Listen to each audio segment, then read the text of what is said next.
പ്രധാനമന്ത്രിക്ക് കൂടുതൽ പ്രാധാന്യം കൊടുക്കുന്നതിൽ പിണറായി വിജയൻ ഒരു അഭിപ്രായ വ്യത്യാസവും ഉണ്ടാവില്ല. കാരണം അവർ തമ്മിലുള്ള കൂട്ടുകെട്ട് അത്ര ആഴത്തിലുള്ളതാണ്. ഈ പരിപാടി നടത്തുമ്പോൾ അത് ഗവൺമെൻറ്റിൻ്റെ 4ാം വാർഷികമാണെന്നാണ് ഇപ്പോൾ ഇവർ പറയുന്നത്. 4ാം വാർഷികത്തിൽ പ്രധാനമന്ത്രിയെ കൂടി പങ്കെടുപ്പിക്കുമ്പോൾ BJP CPM കൂട്ടുകെട്ട് വളരെ വ്യക്തമാവുകയാണ്. ഇതിനുള്ള മറുപടി CPM BJPയും പറയേണ്ട ഒരു കാര്യമാണ്. അതോടൊപ്പം തന്നെ എല്ലാ അഴിമതിക്കാരെയും നമുക്ക് കാണാൻ കഴിയുന്ന മുഖ്യമന്ത്രിയുടെ ഓഫീസിലാണ്. ശിവശങ്കരൻ കഴിഞ്ഞപ്പോഴിപ്പോൾ എബ്രഹാമായി. ഇനി ഏതെല്ലാം അഴിമതിക്കാർ ആ ഓഫീസിൽ ഉണ്ട് എന്ന് കണ്ടെത്തേണ്ടിയിരിക്കുന്നു. കേരളം കണ്ട ഏറ്റവും വലിയ അഴിമതിയുടെ താവളം കേരളത്തിൻ്റെ മുഖ്യമന്ത്രിയുടെ ഓഫീസായി മാറുകയാണ്. എല്ലാ അഴിമതിക്കാരെയും സംരക്ഷിക്കുകയും അഴിമതിക്ക് നേതൃത്വം കൊടുക്കുകയും ചെയ്യുന്ന ഒരു കേന്ദ്രമായി കേരളത്തിൻ്റെ മുഖ്യമന്ത്രിയുടെ ഓഫീസ് മാറുകയാണ്. CBI അന്വേഷണം പ്രഖ്യാപിച്ചിട്ടും എബ്രഹാമിനെ മാറ്റാത്ത എന്തുകൊണ്ടാണ് എന്ന് ആർക്കും മനസ്സിലാവുന്നില്ല. അപ്പോൾ ഇതുകൊണ്ട് ശിവശങ്കരൻ്റെ എന്നെ പോലും ഇപ്പോഴും ന്യായീകരിക്കുന്ന മുഖ്യമന്ത്രി ഈ അഴിമതിക്ക് മുഴുവൻ കുടപിടിക്കുകയാണ്, അഴിമതിക്ക് നേതൃത്വം കൊടുക്കുകയാണ്. കേരള ചരിത്രത്തിൽ ഇതുപോലെ അഴിമതിയും കൊള്ളയും നടക്കുന്ന ഒരു കാലഘട്ടം ഉണ്ടാവുകയില്ല.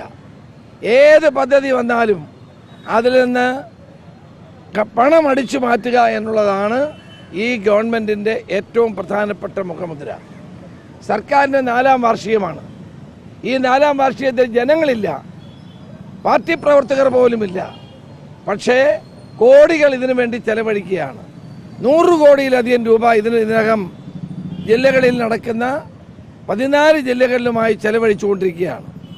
നാട്ടിൽ ജനങ്ങൾക്ക് അരക്ഷിതാവസ്ഥയുണ്ടാകുമ്പോൾ, പാവപ്പെട്ട ജനങ്ങൾക്ക് കൊടുക്കേണ്ട ഒരു ആനുകൂല്യം കൊടുക്കാതെ സാമ്പത്തിക ബുദ്ധിമുട്ട് അനുഭവിക്കുമ്പോൾ 100 കോടിയിലധികം രൂപ ഇതിനു വേണ്ടി ചെലവഴിക്കുന്നത് എന്തിനാണെന്ന് മനസ്സിലാവുന്നില്ല. ഏതായാലും ജനങ്ങളുടെ പ്രശ്നങ്ങളല്ല വലുത്, അഴിമതിയാണ്, പണമുണ്ടാക്കുക എന്നുള്ളതാണ് ഈ സർക്കാരിൻ്റെയും മുഖ്യമന്ത്രിയുടെയും മുഖ്യ അജണ്ട എന്ന് ജനങ്ങൾക്ക് ബോധ്യപ്പെട്ടിരിക്കുകയാണ്.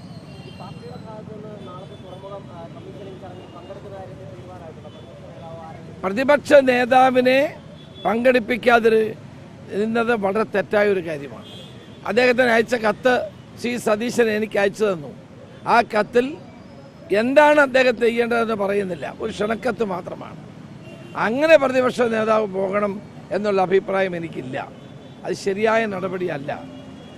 എത്ര വിചാരിച്ചാലും ഉമ്മൻചാണ്ടി കൊണ്ടുവന്ന ഈ പദ്ധതി LDFിൻ്റെ കുഞ്ഞാക്കാമെന്നൊന്നും വിചാരിക്കേണ്ട.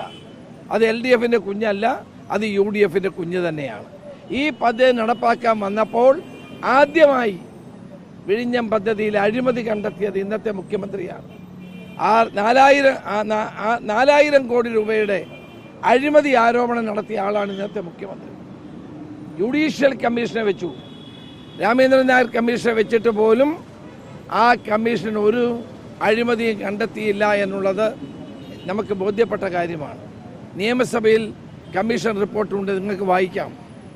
അപ്പോൾ വിഴിഞ്ഞം പദ്ധതി എന്നത് UDF പദ്ധതിയാണ്. അതിന് വാസ്തവത്തിൽ ഉമ്മൻചാണ്ടിയുടെ പേര് കൊടുക്കേണ്ടതാണ്.